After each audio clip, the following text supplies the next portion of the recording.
जय Maharashtra Marathi live मध्ये आपलं सर्वांचं स्वागत आहे। बघूया यवतमाळ जिल्ह्यातील ताजा घडामोडी।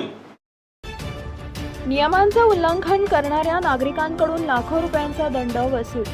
उमरखेड वाहतूक नियंत्रण उपशाखा अंतर्गत 1 जानेवारी ते 31 डिसेंबर 2025 पर्यंत लाखो रुपयांचा दंड नागरिकांकडून वसूल करण्यात आला आहे। मोटार वाहन चालकांकडून नियमांचे उल्लंघन झालेल्या नागरिकांकडून यामध्ये विविध कारवाया अंतर्गत लाखो रुपयांचा दंड वसूल करण्यात आला आहे। वाहतूक नियंत्रण उपशाखेचे अधिकारी सहाय्यक पोलीस निरीक्षक अमोल गुंडे यांच्या मार्गदर्शनात वाहतूक नियंत्रण कक्षाचे पोलीस कर्मचारी शिवाजी चंद्रवंशी, शरद राठोड, ज्ञानोबा मुंडे, विवेक सूर्यवंशी, संजय जाधव, दिनाजी गायकवाड, गजानन खुपसे, नागेश वास्टर या सर्व पोलीस कर्मचाऱ्यांनी नियमांचे उल्लंघन करणाऱ्या नागरिकांकडून लाखो रुपयांचा दंड वसूल करण्यात आला आहे। जाणून घेऊया सहाय्यक पोलीस निरीक्षक अमोल गुंडे यांची प्रतिक्रिया।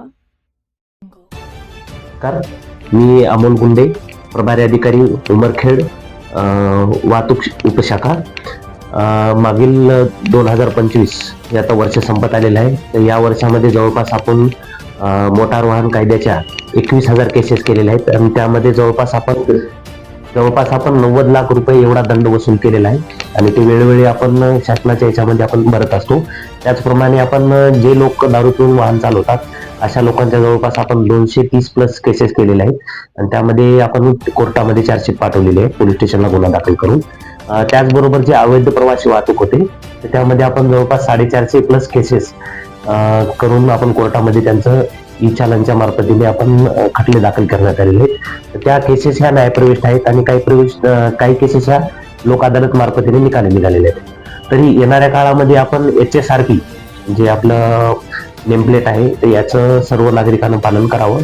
तर त्याचबरोबर आपण अपघाताचे वाढते प्रमाण पाहता महाराष्ट्र हा देशामध्ये दुसऱ्या क्रमांकाला आहे। तर याचं प्रमाण कमी करण्यासाठी आपला खूप मोठा भर असणार आहे। त्यामुळे मेन महत्वाचे म्हणजे मोठी वाहतूक करणारे वाहन असू द्या किंवा ट्रॅक्टर असू द्या तर यांना मागे रिफ्लेक्टर लावणे, तसेच टू व्हीलर चालकांनी आपले हेल्मेट वापरणे, ट्रिपल सीट बसू देऊ नये, प्रत्येकाने लायसन, RC बुक, इन्शुरन्स या गोष्टी सोबत बाळगाव्यात किंवा मोबाईलमध्ये डिजिलॉकरच्या माध्यमातून सोबत बाळगावेत आणि वाहतुकीच्या नियमाचं पालन करावं।